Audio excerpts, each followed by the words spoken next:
When we focus in children, that is another more specific area, we usually want to, for specific,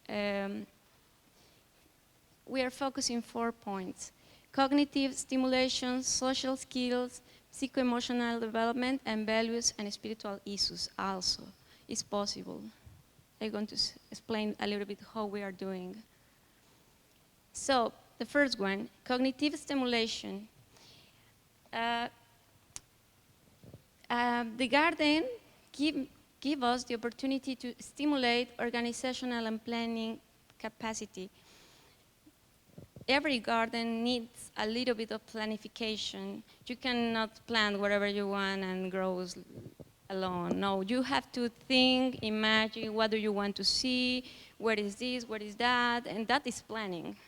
It's focusing your mind in something that you want to see, not now, in the future. Maybe 2-3 months, depending of the crops, the seeds that you're planting, and the design that you're doing for that space. So you are stimulating organizational and planning capacity. Improved memory is, I think, if you, how many of you are gardening?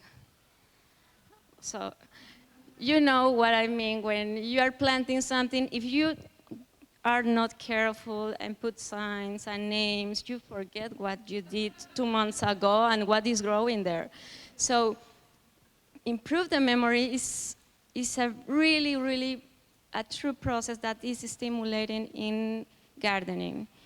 When you have children, they have to remember what they are doing, what they did the last month. So you have to show them how to make signs or small, I'm sorry about my vocabulary, it's so few. Well, you know, sticks to know what is there. So, and they not only should know what is there, so how it grows, how many times, they have to have more information about what they are doing. And they have to remember, because that means to have good decisions later. Rules and limits, that's another important topic. The garden is a very complex or easy organization that depends of you, what you are designing. So rules, you will see what we are doing, means that maybe you cannot go wherever you want. You have to follow some paths, because if you don't follow that path, maybe you will kill something that is growing. So you have to follow rules. You can play with your friends, because maybe you will fall and you will destroy something that was growing from. And the garden gives you the opportunity to show them that rules are good, because everyone is going to have satisfaction when they see that everything is well and nobody make a damage. So this is a collective agreement, and we are following rules. That's all. And some children needs that clarity, and garden give us also the opportunity to show them how to do it. Understanding, memorize procedures and tasks. That is another important process that we are developing. You cannot take the seed and put wherever you want. No, there is a process that you have to follow, and they are learning that if you want to be successful, you have to follow some rules. It's not hard, it's not difficult, but when you are organize your activities, you can be more successful at the end.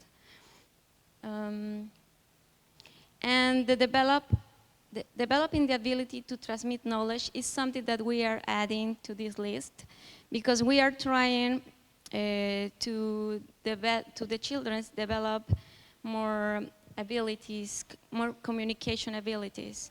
So we are showing them how to do it. I'm going to explain later. So social skills, that's another important issue. We are trying to use the garden like a place for develop capacities and have agreements. The rules that I told you can't be imposed. In a therapeutic process, can't. So we have to have a meeting and see what we want collectively, and then take some decisions about what is wrong, what is gonna be okay, and everybody have to say that, have a compromise to do it. Expression and communication is really important to have time to ask them what they are feeling, what they think about the process, always trying to make them think and express what they are learning, what is happening inside, outside, in the garden. It's so important. Communal living, well, we are working all the time together, and this is a collective work also. This is a skill that some children need because they are growing in a conflictive families, in my case, in the group of children. So sometimes they stay with someone else is stay in a conflict, in a constant conflict, fighting, screaming, and when we decide to do something together, we have to follow some rules, and in these rules we can say nobody's going to hit to other, we are not going to discuss, we can have agreements, talking. These kind of rules are really healthy for them, and they are learning another way to express what they feel, what they are thinking.